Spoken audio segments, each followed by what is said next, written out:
من همزه ونفخه ونفسه بسم الله الرحمن الرحيم يا أيها الذين آمنوا اتقوا الله حق تقاته ولا تموتن إلا وأنتم مسلمون يا أيها الناس اتقوا ربكم الذي خلقكم من نفس واحدة وخلق منها زوجها وبث منهما رجالا كثيرا ونساء واتقوا الله الذي تساءلون به والأرحام إن الله كان عليكم رقيبا يا أيها الذين آمنوا اتقوا الله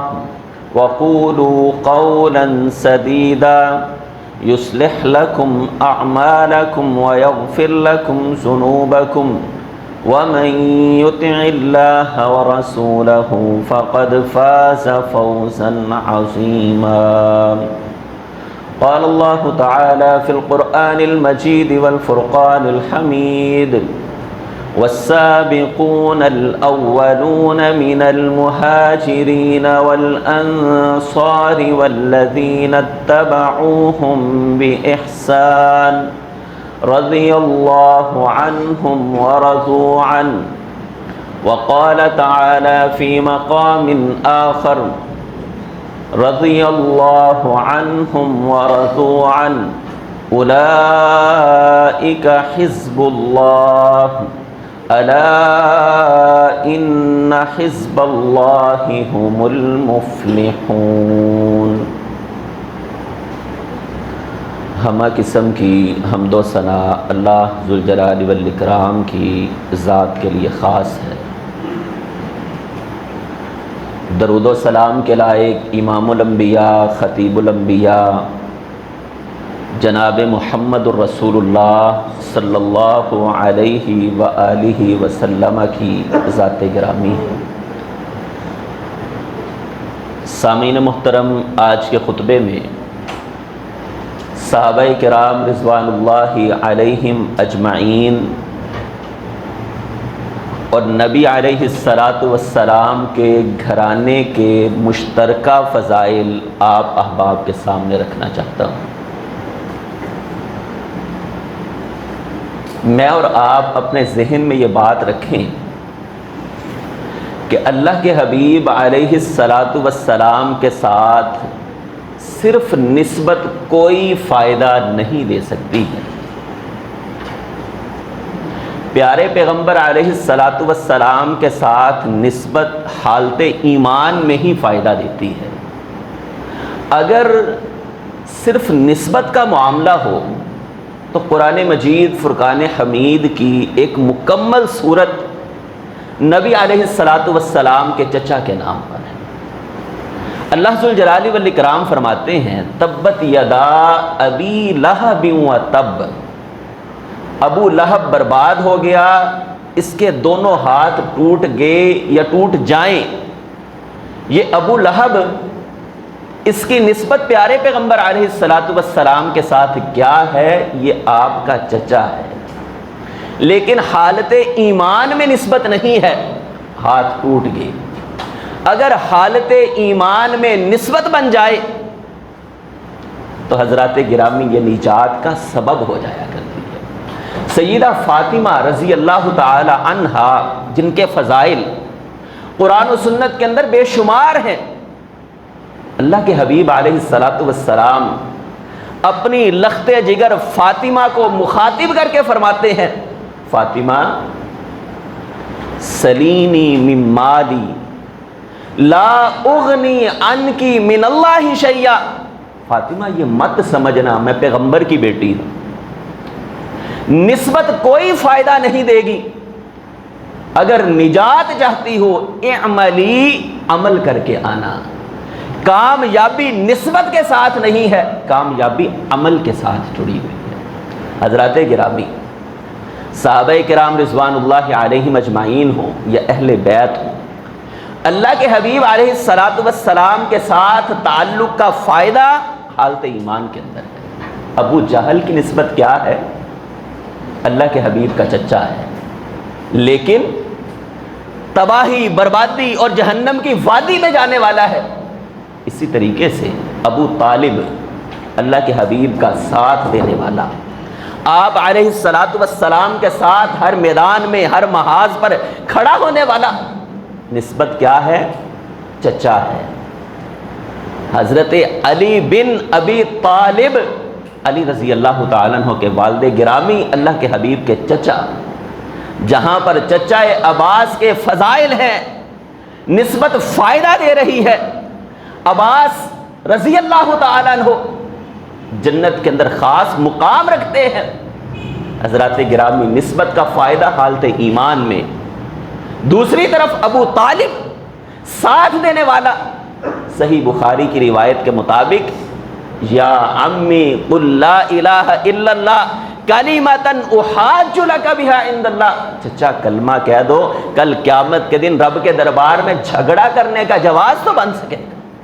ان کلمہ نہیں کہا ہے، اس دنیا سے رخصت ہوا، نسبت فائدہ نہیں دے رہی ہے۔ حضرات گرامی، آج کے خطبے میں آپ بھائیوں کو یہ بات سمجھانا چاہتا ہوں کہ صحابہ کرام ہوں یا اہل بیت ہوں، دونوں کی شان بہت زیادہ ہے۔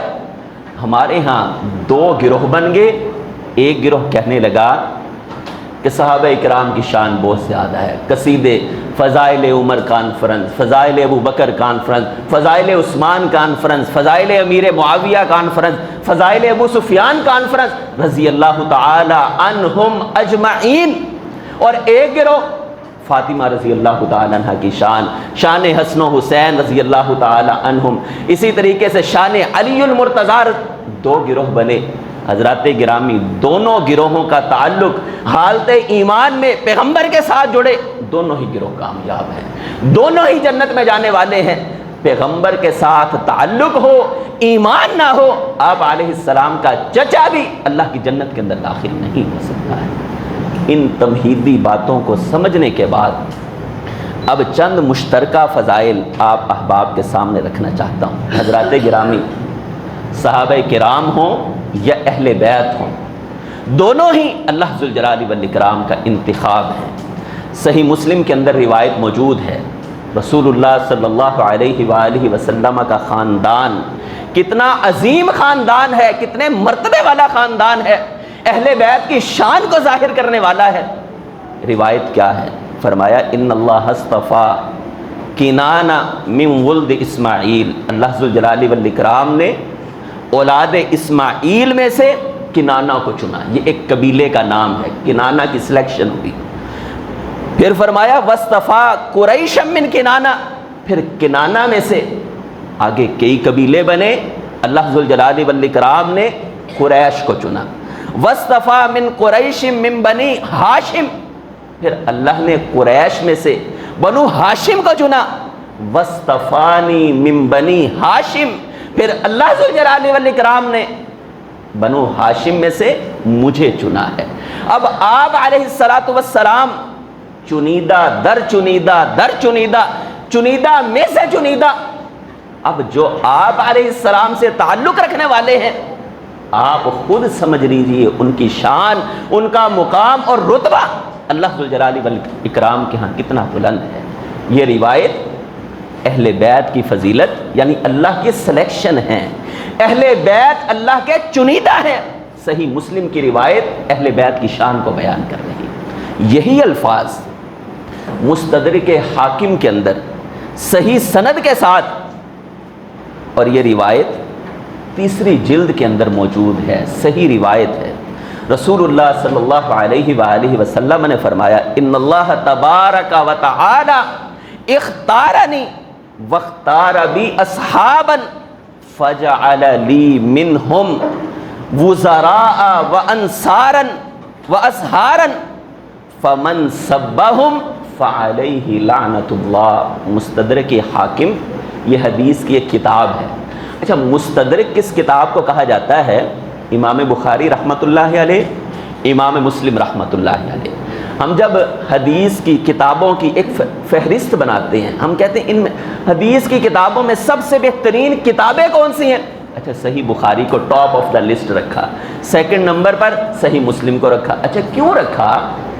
ہم نے دیکھا کہ تمام حدیث کے ائمہ میں سے سب سے کڑی شرائط رکھنے والے امام بخاری رحمۃ اللہ علیہ۔ اس کے بعد دیکھا کہ حدیث کی کتابوں میں حدیث کے ائمہ میں سے سب سے سخت شرائط پر حدیث لینے والے امام مسلم رحمۃ اللہ علیہ۔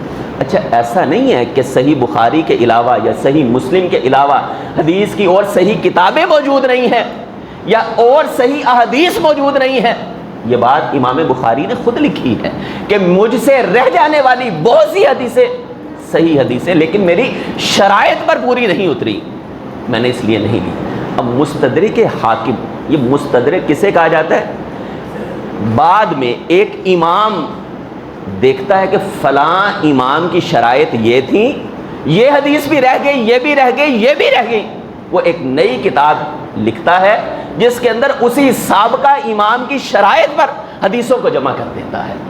تو مستدرک حاکم صحیح بخاری اور صحیح مسلم کی شرائط پر جمع کی جانے والی حدیثوں کی کتاب ہے۔ اس کتاب کے اندر رسول اللہ صلی اللہ علیہ وسلم کا فرمان جو اہل بیت کی فضیلت پر ہے وہی الفاظ فرمایا، ان اللہ تبارک و تعالی، بے شک اللہ ذوالجلال والاکرام نے اختارنی، مجھے چنا، وہاں پر تھا واصطفانی من بنی ہاشم، اللہ نے مجھے چنا۔ استفانی اور اختارنی دونوں الفاظ کا معنی سیم ہے، اللہ نے مجھے چنا، مجھے پسند کیا۔ واختار بی اصحابا، اللہ نے میرے لیے میرے صحابہ کو بھی چنا ہے۔ صحابہ کرام رضوان اللہ علیہم اجمعین اللہ کے چنیدہ ہیں، اہل بیت بھی چنیدہ، اور صحابہ کرام رضوان اللہ علیہم اجمعین بھی اللہ کی سلیکشن ہے۔ فرمایا فمن سبنی فمن سبہم فعلیہ لعنت اللہ، جو صحابہ کو گالی دے اللہ ذوالجلال والاکرام کی اس پر لعنت ہے۔ تو یہ ایک فضیلت جو دونوں کے لیے مشترک ہے، صحابہ کرام بھی اور اہل بیت اطہار علیہم الصلاۃ والسلام۔ اسی طریقے سے رسول اللہ صلی اللہ علیہ وآلہ وسلم کے بہت سے فرامین موجود۔ آپ علیہ الصلاۃ والسلام فرماتے ہیں جس نے میرے اہل بیت کو تکلیف پہنچائی اس نے مجھے تکلیف پہنچائی۔ لوگوں میرے بعد میرے اہل بیت کا خیال رکھنا، میرے اہل بیت کا خیال ایک حدیث میں 3 مرتبہ یہ الفاظ دہرائے، میرے اہل بیت کا خیال رکھنا، میرے اہل بیت کا خیال رکھنا، میرے اہل بیت کو تکلیف نہ دینا۔ اچھا کیا اس کے پیچھے کوئی وجہ ہے؟ آپ ڈرتے تھے کہ لوگ اہل بیت کو تکلیف دیں گے، اہل بیت کمزور تھے، حسن و حسین رضی اللہ تعالیٰ عنہ کے متعلق؟ حضرات گرامی، اللہ کے حبیب علیہ الصلاۃ والسلام کو آپ کی زندگی میں سیدنا جبرائیل علیہ الصلاۃ والسلام نے شہادت حسین کے متعلق خبر دے دی تھی، اللہ کے حبیب پھر بھی تاکیدی حکم فرماتے رہے کہ میرے اہل بیت کا خیال رکھنا، میرے اہل بیت کا خیال۔ اچھا جیسے آپ نے اہل بیت کے خیال کے متعلق لوگوں کو ترغیب دلائی ہے، یہی فضیلت صحابہ کرام رضوان اللہ علیہم اجمعین کی بھی ہے کہ آپ علیہ الصلاۃ والسلام صحابہ کرام کا خیال رکھنا، خیال رکھنا، خیال رکھنا اس دنیا سے جاتے ہوئے یہ فرما کر گئے ہیں۔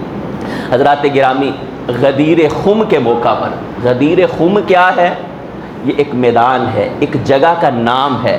آپ علیہ الصلاۃ والسلام نے جو خطبے ارشاد فرمائے، جیسے آپ علیہ السلام خطبہ حجۃ الوداع، طائف کے میدان میں اللہ کے حبیب کی دعوت، عکاظ کی منڈی میں اللہ کے حبیب کا خطبہ، دیگر خطبے آپ علیہ الصلاۃ والسلام نے ارشاد فرمائے۔ اسی طرح غدیر ایک جگہ، وہاں پر آپ نے خطبہ ارشاد فرمایا، اور اس خطبے کے اندر آپ علیہ السلام نے فرمایا یا ایھا الناس، اے لوگو، انما انا بشر، میں تمہارے جیسا ایک انسان ہوں، یعنی ظاہری حلیے کے اندر فزیکلی جیسے تم پیدا ہوئے، جیسے تم انسان، مرتبہ، مقام، رتبہ، شان، ساری کائنات آپ کے خاک کا بھی مقابلہ نہیں کر سکتی ہے، قدموں کی خاک کا، لیکن انسان ہونے کے ناطے فزیکلی میں نور ہوں، بشر ہوں، میں فرشتہ ہوں، کیا ہوں؟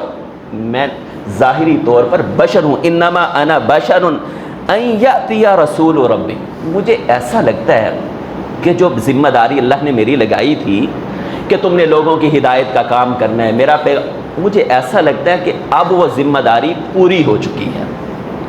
ان قریب اللہ کی طرف سے ایک پیغام دینے والا میری طرف آنے والا ہے،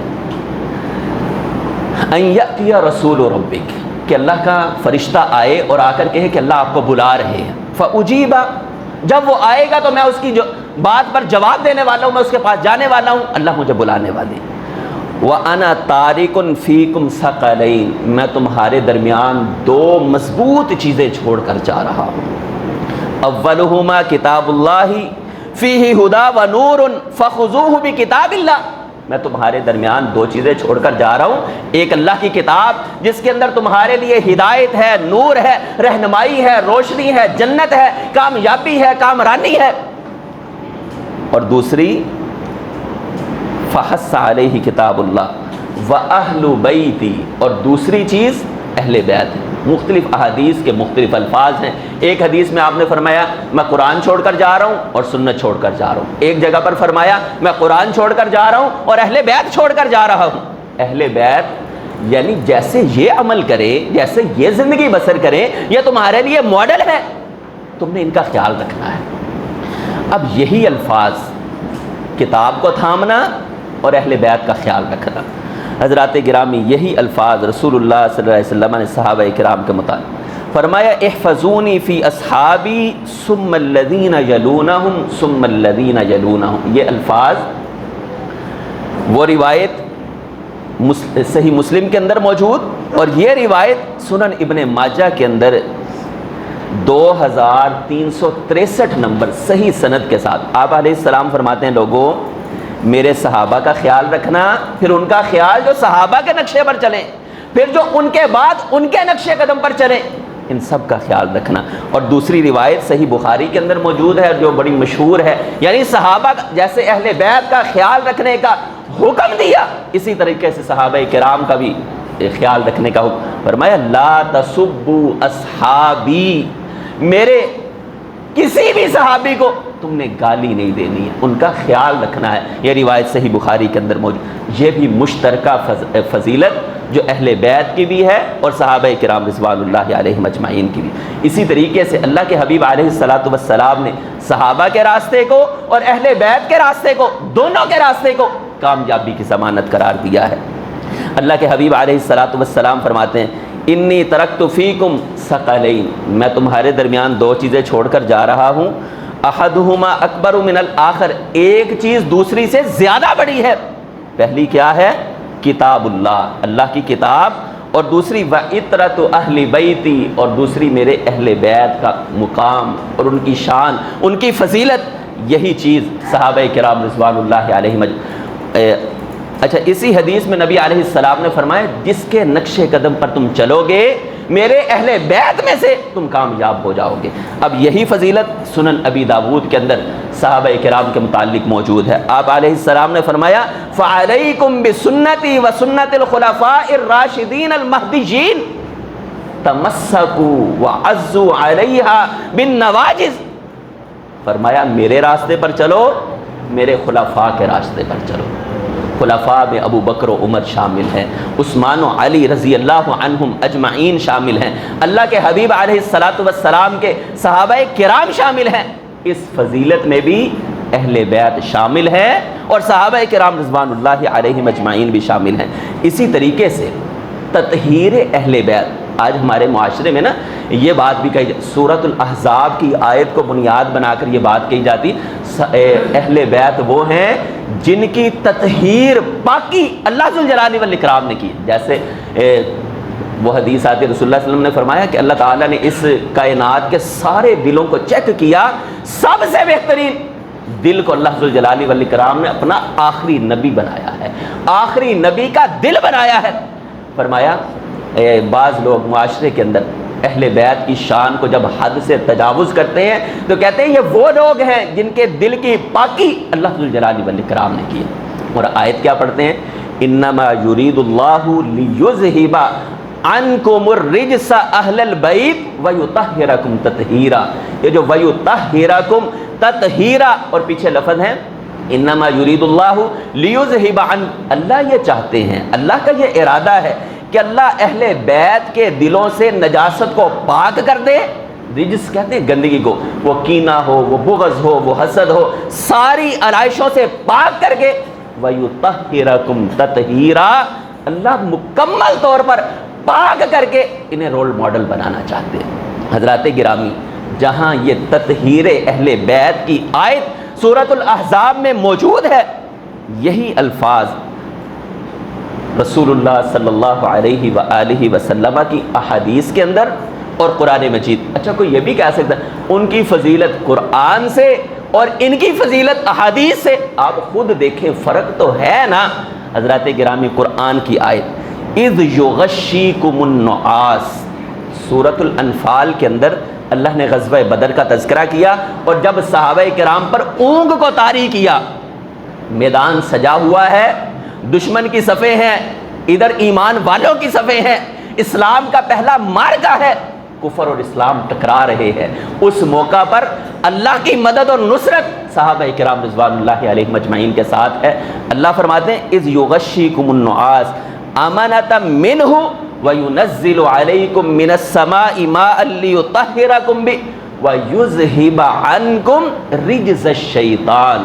وہاں پر فرمایا انما یرید اللہ لیذہب عنکم الرجس، رجس اور رجز یہ دو لفظ اللہ نے وہاں پر اہل بیت کے لیے لفظ استعمال کیا، یہاں پر صحابہ کرام رضوان اللہ علیہم اجمعین کے لیے قرآن مجید فرقان حمید کے اندر اللہ ذوالجلال والاکرام نے لفظ استعمال کیا ہے. اسی طریقے سے اہل بیت میں سید الشہداء کا لقب پانے والے سیدنا امیر حمزہ، کوئی یہ کہے کہ اللہ کے حبیب نے اہل بیت میں سے شہادت کو سید الشہداء قرار دیا ہے، سب شہیدوں کا سردار قرار دیا ہے.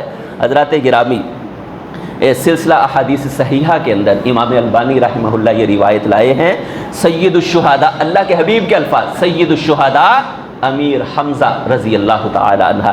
یہی الفاظ رسول اللہ صلی اللہ علیہ وآلہ وسلم نے فرمائے وَرَجُلٌ قَامَ إِلَىٰ إِمَامٍ جَائِرٍ فَأَمَرَهُ وَلَهَا فَقَتَرَهُ. فرمایا جو آدمی میری امت کا امام جائر کے خلاف کھڑا ہو، ظلم کرنے والا، تکلیف پہنچانے، جائر جراح لفظ آپ نے سنا ہوا ہے، زخموں کو ٹھیک کرنے والا. فرمایا جو ظالم بادشاہ، ظلم کرنے والا، مظلوموں پر مزید ظلم کرنے والا، تکلیف پہنچانے والا، فرمایا اس کے سامنے کھڑا ہو جاتا ہے، اس کا راستہ روکتا ہے. فرمایا اللہ ذوالجلال والاکرام اس راستہ روکنے کی وجہ سے اسے شہادت دے دیتے ہیں. وہ حاکم اس کے قتل کا حکم دے دیتا ہے، یہ شہید ہو جاتا ہے. فرمایا میری امت کا یہ شہید ہونے والا یہ بھی سید الشہداء کے اندر شامل ہے. دونوں امام جابر کے سامنے کھڑے ہونے والا اور امیر حمزہ رضی اللہ تعالیٰ عنہ. اسی طریقے سے صحابہ کرام اور اہل بیت کے مشترکہ فضائل میں سے ایک فضیلت یہ بھی ہے، رسول اللہ صلی اللہ علیہ وسلم نے سیدہ فاطمہ رضی اللہ تعالیٰ عنہ کے متعلق فرمایا فاطمہ تو بضعۃ منی، فاطمہ میرے جسم کا ایک ٹکڑا ہے. یہی بات سیدنا حسین کے متعلق بھی فرمائی کہ حسین تو میرے جسم کا ایک ٹکڑا ہے. اہل بیت کی شان یہی فضیلت. حضرات گرامی، وہ بیعت رضوان جب ہو رہی ہے، سورۃ الفتح کے اندر یہ بات موجود ہے، جب یہ خبر پھیلی کہ سیدنا عثمان رضی اللہ تعالیٰ عنہ کو شہید کر دیا گیا، اللہ کے حبیب صحابہ سے بیعت لے رہے ہیں.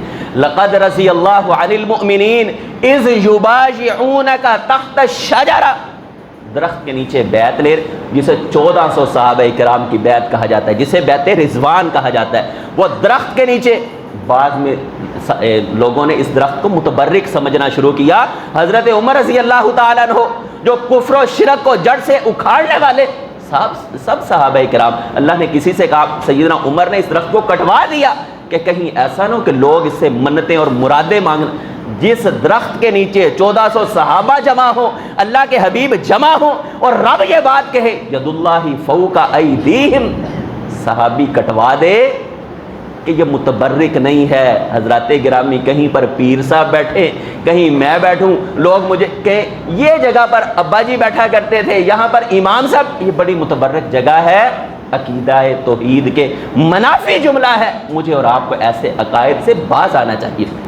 اچھا، اب وہ جو بضعۃ منی کی بات ہے، اللہ کے حبیب علیہ الصلوۃ والسلام نے ہاتھ رکھا، صحابہ کرام ہاتھ رکھ رہے ہیں، اس کے بعد آپ علیہ الصلوۃ والسلام نے دوسرا ہاتھ رکھا اور فرمایا یہ ہاتھ عثمان رضی اللہ تعالیٰ عنہ۔ ہاتھ کس کا ہے؟ پیغمبر علیہ الصلوۃ والسلام کا۔ آپ فاطمہ رضی اللہ عنہا کے متعلق بضعۃ منی، اور آپ اپنا ہاتھ رکھ کر فرما رہے ہیں کہ یہ ہاتھ ہے تو میرا، لیکن اس ہاتھ سے مراد عثمان رضی اللہ تعالیٰ عنہ کا ہاتھ ہے۔ یہ بھی مشترکہ فضیلت جو صحابہ کرام اور اہل بیت کے اندر موجود ہے۔ اسی طریقے سے حضرات گرامی ہم سنتے رہتے ہیں، آپ علیہ الصلوۃ والسلام نے فرمایا من کنت مولاہ فہذا علی مولا، جس کا میں مولا ہوں اس کا علی بھی مولا ہے۔ یہ فضیلت اہل بیت کے متعلق، من کنت مولاہ فہذا علی مولا، جس کا میں مولا، جس کا میں دوست، اس کا علی رضی اللہ تعالیٰ عنہ بھی دوست ہے۔ حضرات گرامی، یہی فضیلت صحیح بخاری کے اندر موجود ہے۔ آپ علیہ السلام نے فرمایا وَلَوْ كُنْتُ مُتَّخِذًا خَلِيلًا مِّنْ أُمَّتِي لَاتَّخَذْتُ أَبَا بَكْرٍ وَلَكِنْ أَخُو الْإِسْلَامِ، فرمایا اگر میں کسی کو دوست بناتا، مولا کا معنی بھی دوست، اور یہاں پر آپ علیہ خلیل کا معنی بھی دوست۔ قرآن مجید میں اللہ تعالیٰ نے سیدنا ابراہیم علیہ السلام کا متعلق فرمایا وَاتَّخَذَ اللَّهُ إِبْرَاهِيمَ خَلِيلًا، اللہ ذو الجلال والاکرام نے ابراہیم کو اپنا دوست بنایا۔ تو مولا بمانا دوست۔ اچھا، اگر مولا بمانا مولا ہی ہے، اللہ مولا، اللہ تعالیٰ قرآن مجید میں فرماتے ہیں لو کان فیہما آلہۃ، اگر اس دنیا میں دو الہ ہوتے، دو مولا ہوتے، لفسدتا، نظام کائنات نہ چل سکتا۔ اچھا، آپ علیہ السلام فرما رہے من کنت مولا، جس کا میں مولا۔ اچھا، ایک اللہ مولا، ایک رسول اللہ صلی اللہ علیہ وسلم مولا، اور تیسرے سیدنا علی رضی اللہ تعالیٰ عنہ مولا۔ حضرات گرامی، مولا بمانا مولا نہیں ہے، الہ نہیں ہے، بلکہ مولا بمانا دوست ہے، جس کی پیغمبر کے ساتھ دوستی۔ ایسا نہیں ہو سکتا ہے پیغمبر کو دوست کہنے والا علی المرتضیٰ رضی اللہ تعالیٰ عنہ سے محبت نہ کرے۔ تو حضرات گرامی، جو فضیلت اللہ کے حبیب نے اہل بیت کی فرمائی، وہی فضیلت صحیح بخاری کے اندر فرمایا عمر بن خطاب رضی اللہ تعالیٰ عنہ اور ابو بکر صدیق رضی اللہ تعالیٰ عنہ، یہ دونوں میرے خلیل ہیں، دونوں میرے دوست ہیں۔ یہ مشترکہ فضیلت اہل بیت اور صحابہ کرام کی موجود ہے۔ اس طریقے سے اور بھی بہت سی فضیلتیں آئندہ خطبے کے اندر ہم انشاءاللہ بیان کریں گے۔ اللہ تعالی ہمیں اہل بیت کے ساتھ بھی محبت کرنے کی توفیق عطا فرمائے، اور صحابہ کرام رضوان اللہ علیہم اجمعین کے ساتھ بھی دل و جان کے ساتھ محبت کرنے کی توفیق عطا فرمائے۔ وآخر دعوانا ان الحمدللہ۔